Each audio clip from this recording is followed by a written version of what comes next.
Okay, so today we have Arundhati Boruah with us. She is a fitness coach and she's into bodybuilding. I have known her for quite some time, and it's been a long time that I have spoken to her.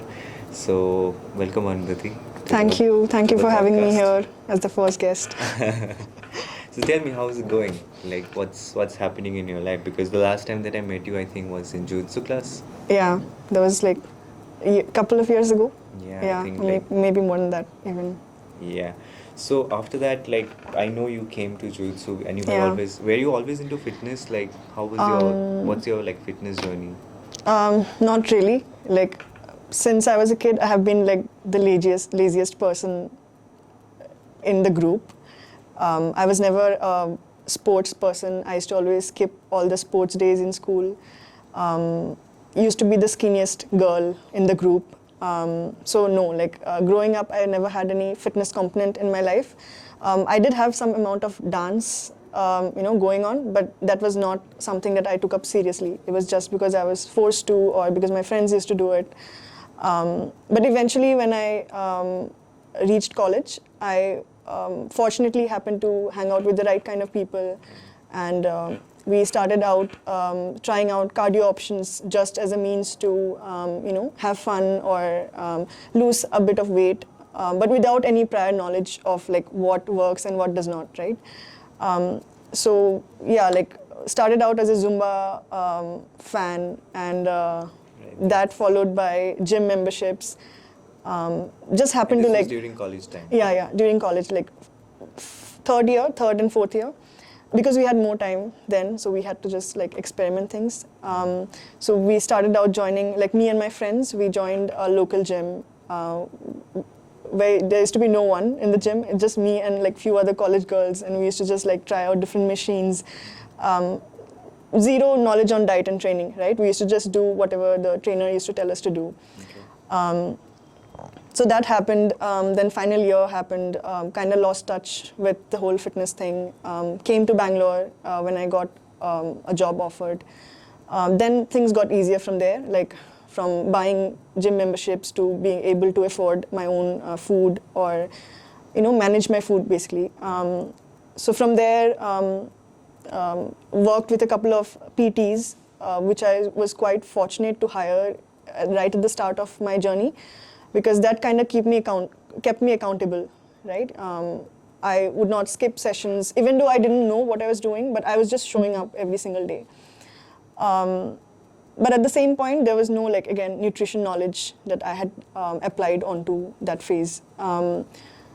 Followed by that, I met a few good people in the gym who kind of encouraged me to push more with weights, or explore powerlifting, or explore competitive bodybuilding side, right? And that kind of kept me going. And so yeah, most of it has been like me meeting people, and not like myself exploring options, but it has been like meeting people and finding out, hey, you can try out this, why don't you try out that?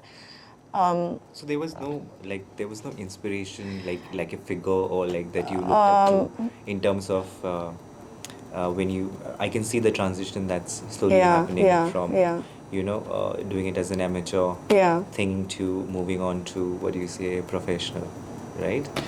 Uh, but you didn't have any inspiration as such. It just so happened. Yeah, I mean, it was not, there was no figure, like inspirational figure at the start of my journey. Okay. But once I had deep dived into it, let's say competitive bodybuilding, that's when I found out other girls pursuing it and who had like achieved something sort of field.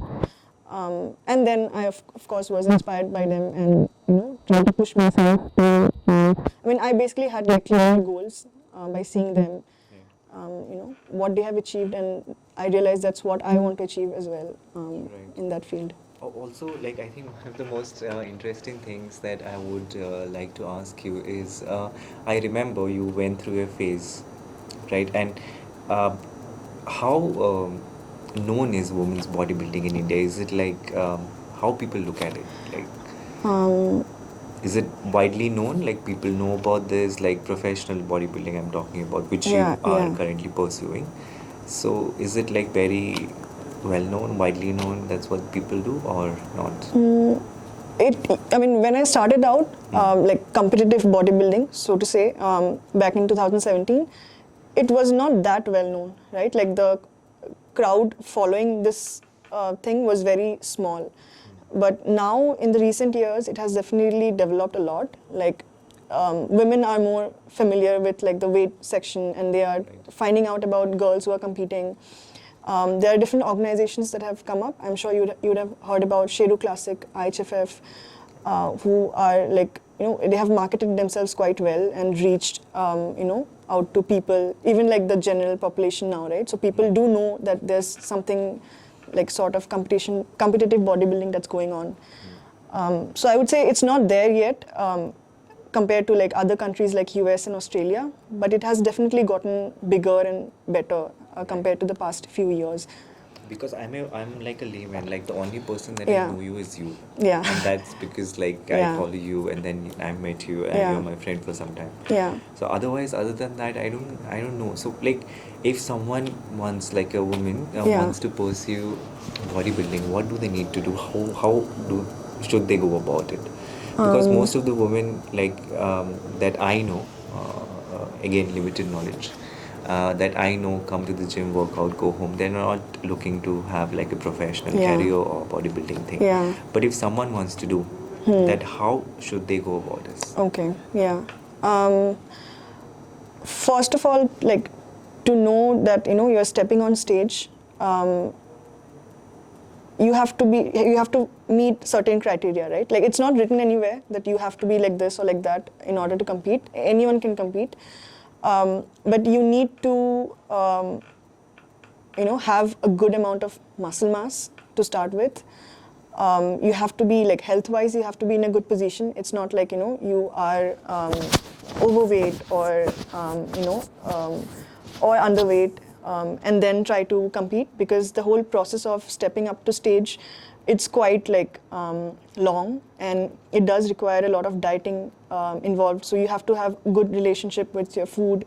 You have to have a good relationship with your training. You have to be able to give enough time to it, because it is quite time consuming, right? Because I've seen people who have done this with their jobs, and it does get quite stressful. Like I have in the past done it with a job on the side, and to be very honest, it was quite like something that I enjoyed doing, but it was very stressful, right? So you have to be practical about it, that you can give the effort that is needed.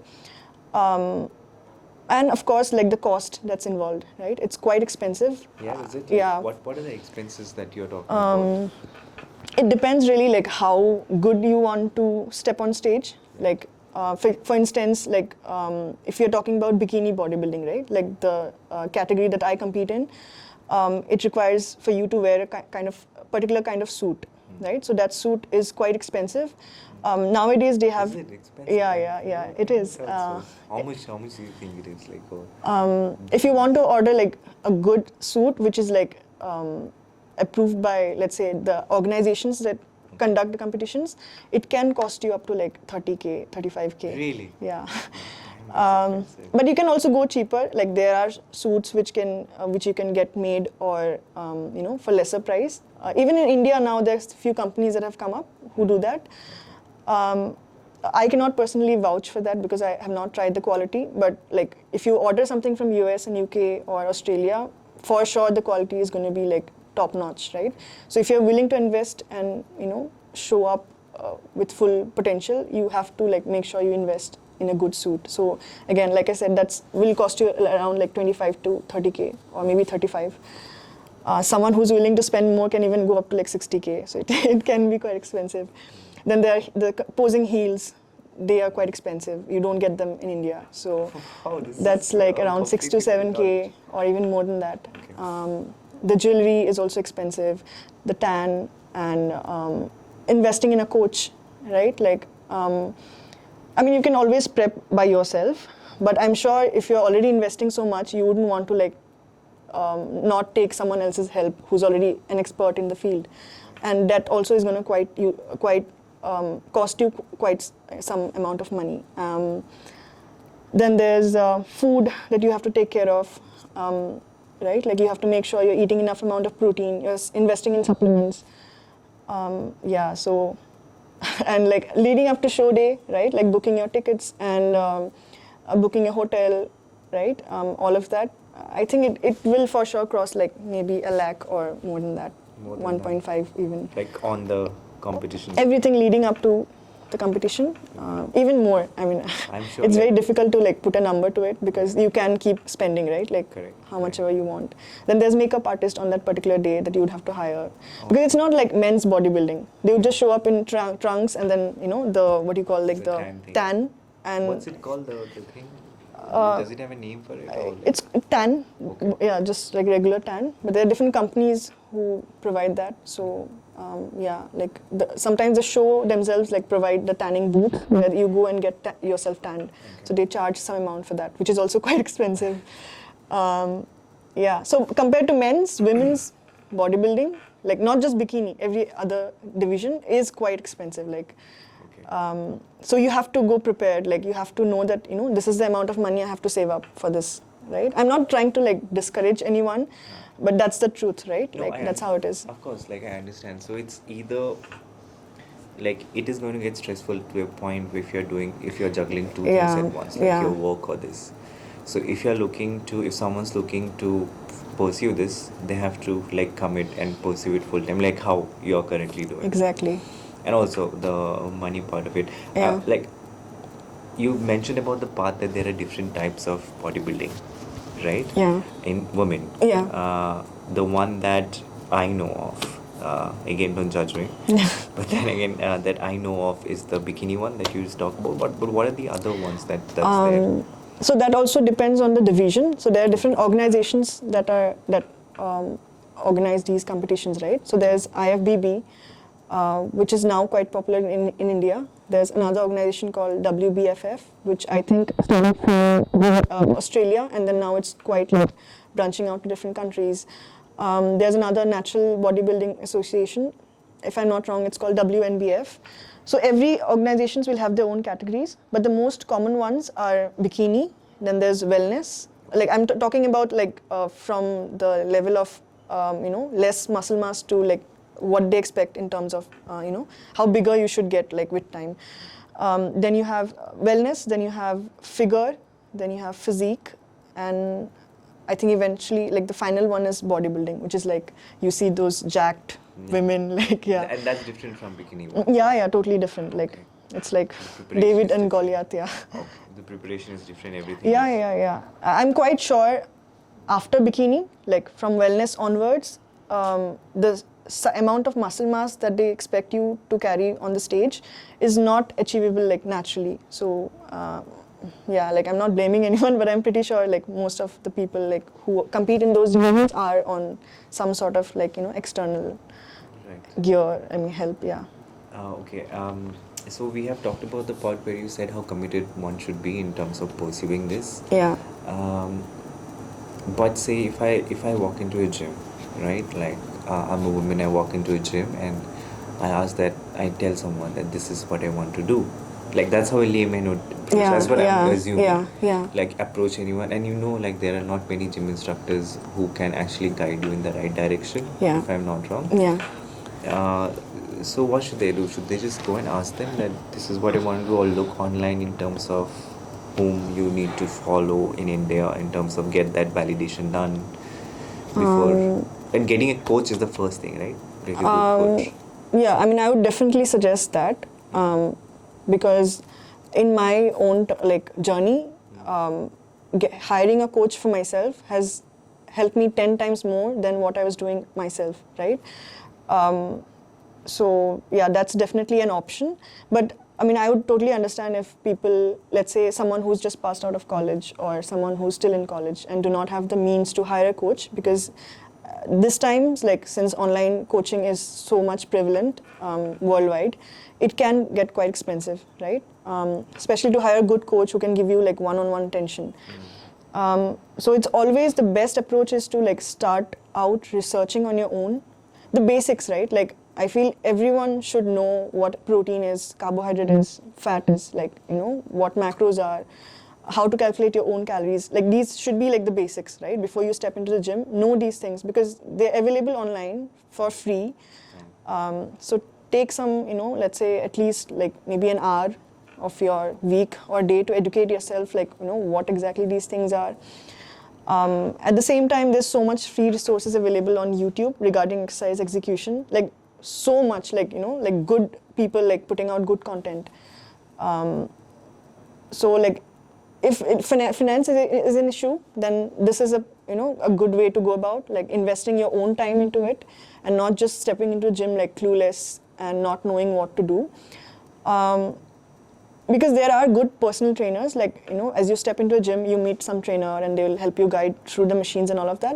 Certainly there are good ones, but from what I've heard in the past, there are, also a few who, might give you wrong advices or, might push you in the wrong direction. I mean, I have heard stories which will like blow your mind. So there are like really crazy people out there as well. Tell us like one story that, which is the craziest one that you think is, that you have heard. Yeah, like to give you the context about it, like this woman who had approached me on Instagram, I'm of course not going to take her name, I don't even remember, I think, who she was, but so she had hired a coach for fat loss, right? And she started, training under him, and she started, of course, seeing changes, losing weight slowly. And she had been doing that almost for like, 4 or 5 months until she approached me.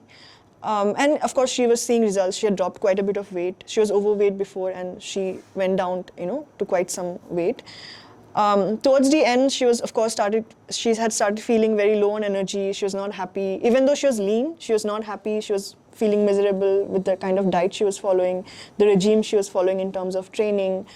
And she just showed me a screenshot of the kind of food she was eating, right? And it was like, she was, I think, around 60 kgs body weight. And this is not just the one case, right? There have been like a couple of cases, Similar like people, cases. girls who have like reached out to me. So this one particular girl, she shared her diet sheet that her trainer had given her. It was like, I don't know, 700 calories overall in a day. And she was, right? And she was surviving on 700 calories. I'm not saying that going to this extremity is wrong. Sometimes you might need to, given on how overweight you are and what your situation is. But for her, it was not overweight. Like, she was not overweight. She was a healthy person, who had reached a healthy body fat percentage. And she was just trying to like, reduce furthermore and maybe get a bit more leaner. But the kind of diet she was following, it was like 2 pieces of bread and it was like very weird. It was just bread and eggs or something like that, like something which is very off about it, like, which was like, Not ideal. yeah, I was like really shocked to see that. So something like that scenario could have been saved had she been taught about how to track her own macros or, how to calculate her own calories. She would not have to like just blindly follow what the coach was telling her to do, which was definitely not the right advice, in my opinion. So, I mean, like, that's what I would like suggest everyone, irrespective of whether you are working with a coach or not. Just educate yourself with the basics. There's so many good people like putting out the content. Just search for it, read up, get the basics right, and then maybe if you have further goals of bettering yourself and learning from someone, then maybe go and hire a coach for sure. So now here, now I think is the right time to talk about it. Like, you have a thing called the Consistency Project. Yeah. What is? So it started out with me taking up a few female clients and working with them and helping them out, teaching them the basics like we had discussed about regarding nutrition, training, helping them with their form, technique. So what I do with my clients is quite extensive. It's not just giving them a training plan or a nutrition plan and that's it, right? Like, we catch up every single week. I make sure that the client is in a good position, to be able to put the amount of effort that we decide on for that particular week. While, like, when I started Consistency Project, I made sure, I made it a point to not go beyond a certain number of clients, because I've seen, like, in this industry where a coach who takes up, let's say, 200 to 300 clients, which is the case in most of these bigger online coaching platforms, it gets difficult for the client to get that one-on-one attention from that coach, which you need, especially if you are a beginner, right? Just giving them out a plan or a diet plan or training plan does not help. You have to go beyond that, right? And you have to make sure that what is best for that client.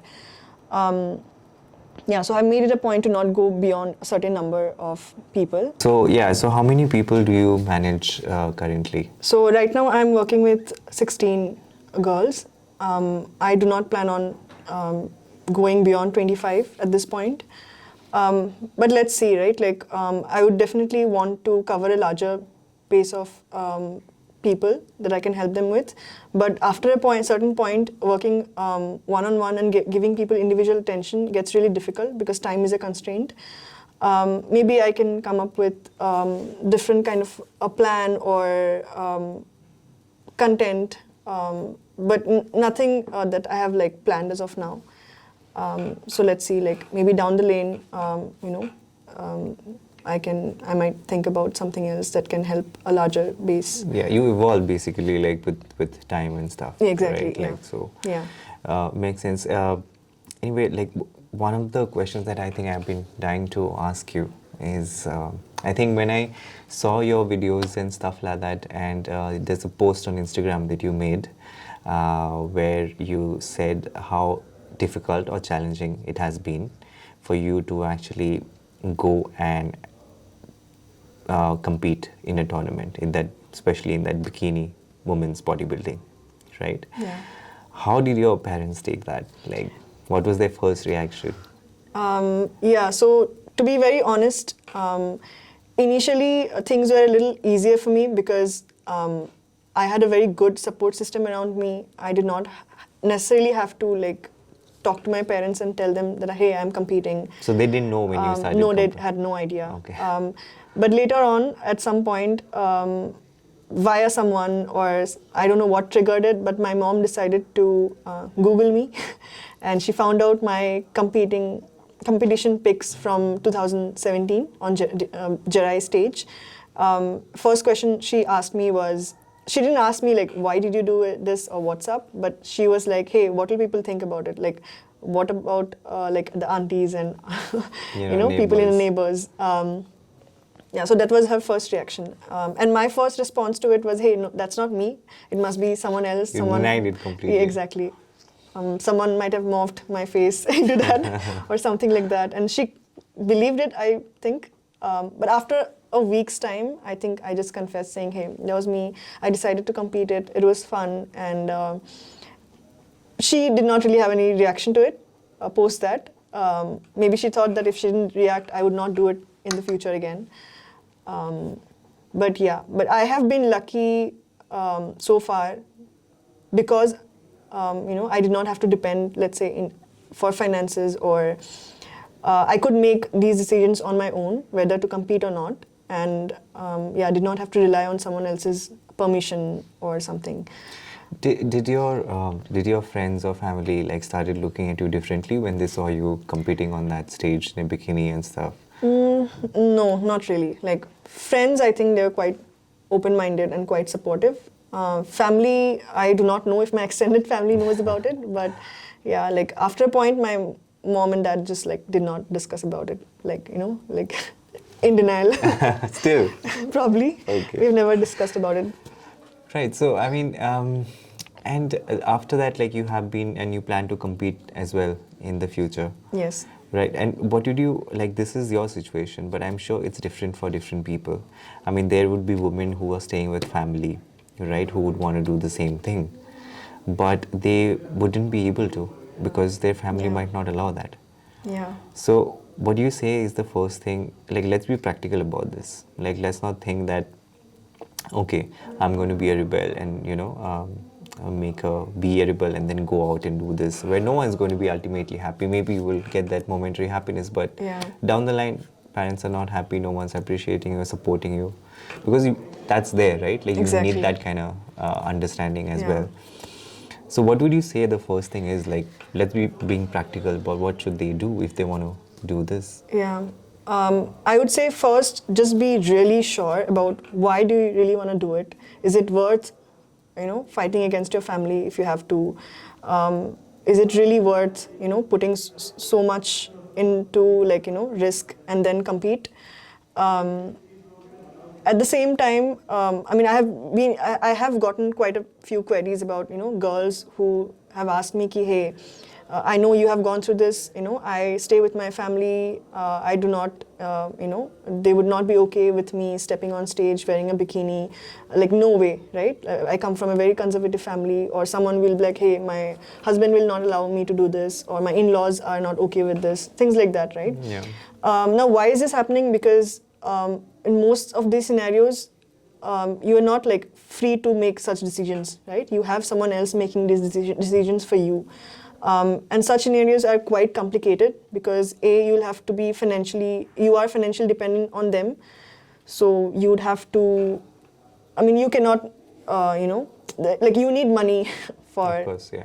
these kind of things, like either to hire a coach or go to a gym or compete. So it's like we have already discussed how expensive that is.